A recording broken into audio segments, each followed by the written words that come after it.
So I think people are familiar with how the opioid epidemic in this country was driven by the pharmaceutical companies, particularly obviously Purdue, and then those companies that are responsible for the distribution of drugs throughout the country.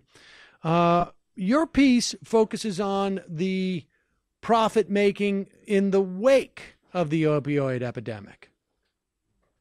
Yeah, it's remarkable. There's a drug. It's been around for decades called Naloxone, and it can be either injected or inhaled. And what it does is reverse an opioid overdose in process and saves people's lives.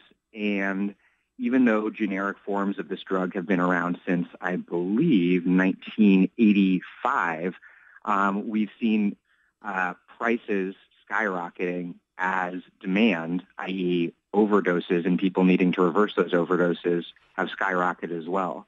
So it pretty much looks like pharmaceutical companies cynically profiteering from tens of thousands of Americans dying. And it's pretty...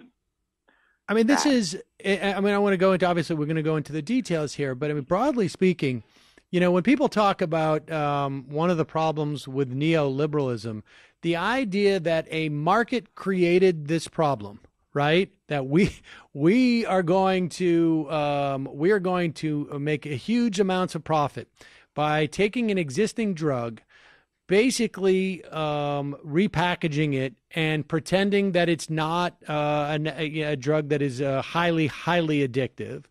We're going to sell that. And then when we have this problem that we've created this mass epidemic of addiction, and an addiction that very easily can lead to death or overdose or near death, then we have this drug that can actually prevent that from happening, and we're going to monetize that and make an extreme profit off of that drug. I mean, this is sort of the classic self-licking ice cream cone type of situation. That is indeed.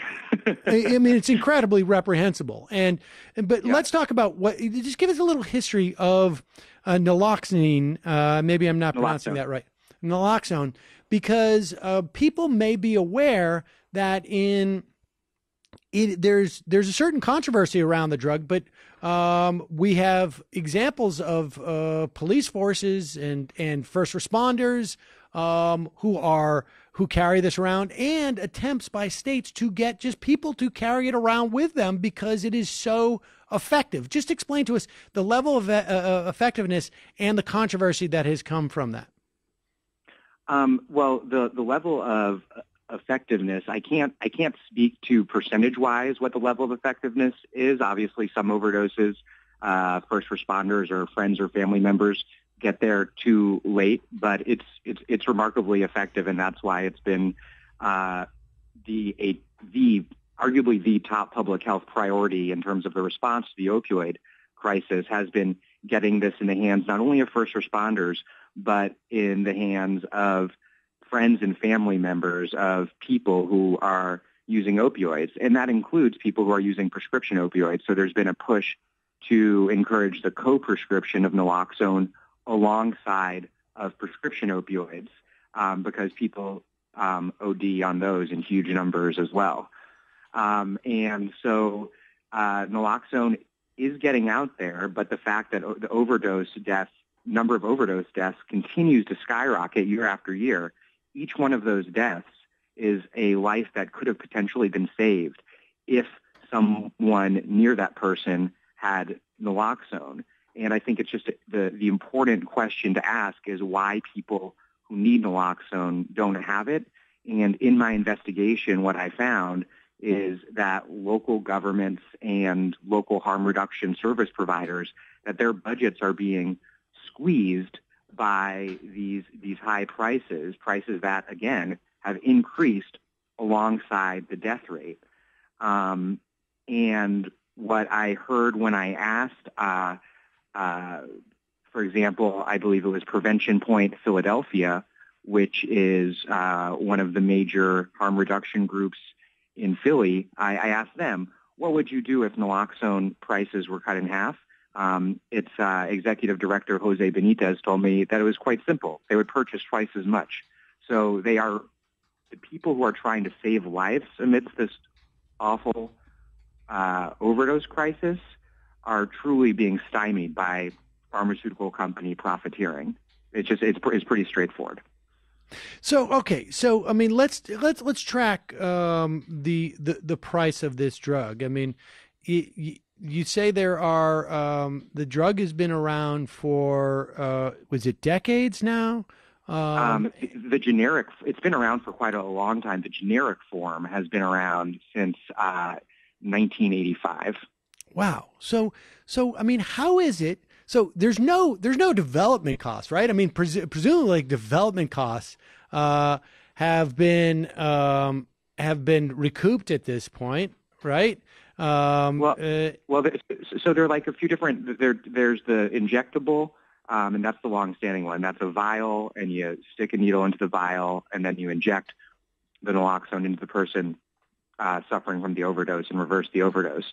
And that's just a vial of the drug, and there's no good reason. There are reasons. There are no good reasons, ethically speaking, why those prices have been rising in recent years. Now, a lot of people want a new product that came on the market in 2015, made by the pharmaceutical company Adapt, which is the Narcan nasal spray, because it's seen by many as easier for lay people to use because you don't have to stick anyone. You just use the nose spray, and that came on the market at a pretty high price of $150. And just to be clear, these prices are complicated. The New England Journal of Medicine study that I'm relying on was looking at, I believe, average wholesale price. Their pharmaceutical pricing is crazy complicated. So this is just how the authors of this New England Journal of Medicine study, how they made sure they were comparing apples to apples, because Right. these pharmaceutical companies sell at different prices to different people for a variety of different reasons.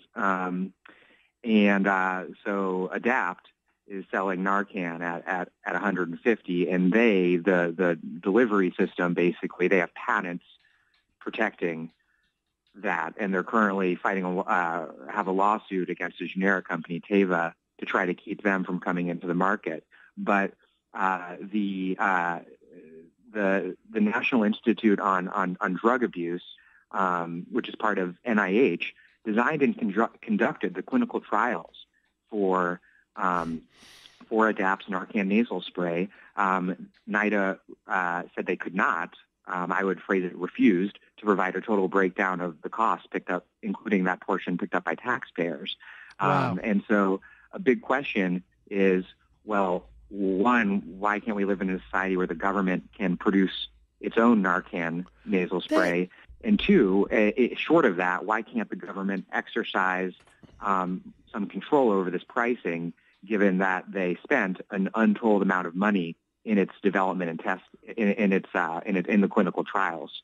Daniel, let's take a break, because that's the only thing I could think throughout this is that we have a drug that is in one form or another already off patent, right? We have generic drugs. Why can't the government produce a drug that is so desperately needed by municipalities going forward? We got to take a break. We'll be right back with more from Daniel Denvir on this story about how the pharmaceutical companies are making a killing off the opioid crisis. I'm Sam Seder. This is Ring of Fire Radio.